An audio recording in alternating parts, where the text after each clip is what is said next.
Guys, alam na this. At mukhang tagumpay tayo sa ating si Bad Boy Kulit. Mukhang healthy naman ang ating si Taiwan. Nawa ay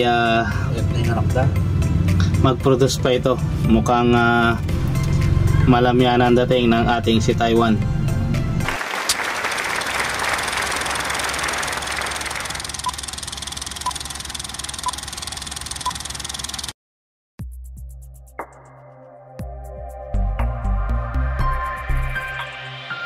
Guys, update tayo kay Taiwan guys. So ang partner niya ay si Santa Ana Finisher. Ayan. So meron na siyang isang itlog guys. At mukhang healthy naman ang ating si Taiwan. Nawa ay mag-produce pa ito. Mukhang malamyan ang dating ng ating si Taiwan. So abangan natin guys ang ilalabas nitong si Taiwan. Okay. Tingnan nyo naman ang itsura niya. Mukhang medyo matanda na talaga ang ating si Taiwan. Mukhang naghahanap na ito ng kapalit. Pero sa ganoon naman guys ay may mga inakay naman ito ngayon na nagpo-produce na, kagaya ni Kulit. Inakay pa lang ay gumawa na ng kanyang lahi. So yun na nga guys. At napakaganda pa rin ng ating si Taiwan. Abangan natin ang kanyang ilalabas guys. Meanwhile, guys, alam na this.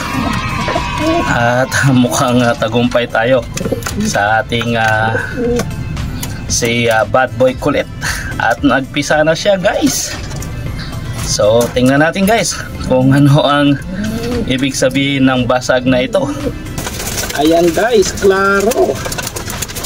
May inakay na nga itong si Bad Boy Kulit. Ayan. So confirm guys, si Bad Boy Kulit ay hindi na baog. At meron ng similya ang kanyang partner. So ayan, at unti-unti pa nilang nilalabas ang itlog sa kanyang pugaran. Ayan guys, dalawa. Nawa ay may magmana kaya Bad Boy Kulit sa kanyang mga anak. Sa tagal ng panahon, nagsimilya ulit ang ating si Bad Boy Kulit. Salamat sa Euro Libo ng kampiyon. At nakapagpalakas tayo ng similya kay Kulit. Ayan guys. Nawa ay magmana kay Kulit ang kanyang mga anak. At alam niyo naman ay idol ko yan si Kulit. Siya nga ang superstar ng Lokni Beef Finest World. Ayan. So confirm na guys at may inakay na si Kulit. At syempre pa ang ating red bar na old lines ay nag-itlog na rin ang kanyang partner na si Pure Mandy Sarmiento Lines. Ayan, at mukhang naglilimlim na siya ng kanyang dalawang itlog. Ayan guys, very protected ang mga itlog ng ating mga breeder.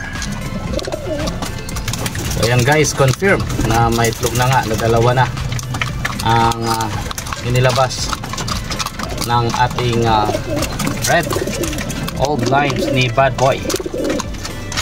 So abang-abang tayo dyan guys sa kanyang mga ilalabas na inakay. At isasama natin yan sa mga ipaparapol natin. At ang ating Edwin Muli cross sa Tacloban, may itlog na rin siya guys. So for sure, abang-abang na sa mga magmamay-ari nito. At in just a couple of days ay mapipisa na rin ang mga ito guys. 14 days lang ang paglilimlim ng mga ibon. 2 weeks lang kumbaga. For sure ay malusog ang mga anak nito ni Edwin Muli cross sa Tacloban siblings natin. At guess what guys, si Kulit at si Red Manizer ang kanilang isang anak ay isang red check din, kamukhang kamukha ni Red Manicer, at ang isa naman ay kamukha ni Kulit. So ayan na nga, natupad na nga ang ating mithiin na magkaroon ng mga kulay ni Red Manicer at ni Kulit. So ang inaabangan ko ay ang kulay na ilalabas ni Bad Boy Kulit. Mukhang red check ito or kamukha ni Kulit. Malalaman natin yan guys. Sabi ko nga, full siblings yan at purong kapatid yan ni Bad Boy Kulit, si Red Manicer. Magkapatid talaga yan, nestmate guys. So may posibilidad talaga na may ilalabas na kagaya niya si Kulit. Yan si Red Manicer. So abang-abang pa tayo guys. Konting mga araw pa guys at makikita natin ang buong kulay nito kung siya ba ay red check o kamukha ni Kulit na parang chocolate ang kulay. So napakasaya ng inyong lingkod pagkat nakapagpalabas tayo ng ganitong kulay, no? At mukhang malalaki na rin ang anak ni Pagudpud Finisher at ni North and South Combine. So ayan guys, mga 2 weeks na ang edad ng mga yan guys mula nung nilabas sila. So medyo malalaki na nga at nawa ay magtamasa ang ating mga tropang maglalaro sa mga linyadang malulupit na ito. So good luck sa inyo guys at magabang-abang na rin tayo, mga ilang araw na lang at i-out ko na rin ito at makukuha na ninyo ang inyong mga ibon. At ang ating Edwin Muli na all white na pangduluhan, yan, mukhang malaki na guys at ilang araw na lang ay makikipag barambulan na yan sa pagkain pagkat medyo malalaki na talaga sila. Sabi ko na nga ba, all white ang mga ibon na ito na inilabas ng kanilang all white mommy na pure Edwin Muli lines. Back to father kasi ang foundation ng mommy niya na yan.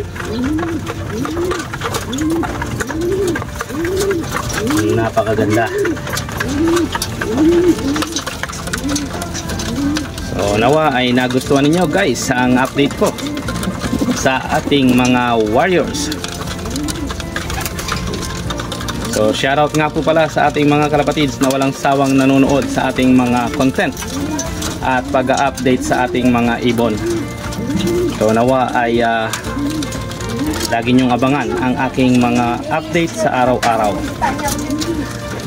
At lagi po nyong susuportahan ang inyong lingkod, the finest world.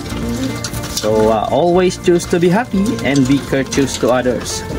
And let the Lord God Almighty be the center of our lives. Bye for now and God bless.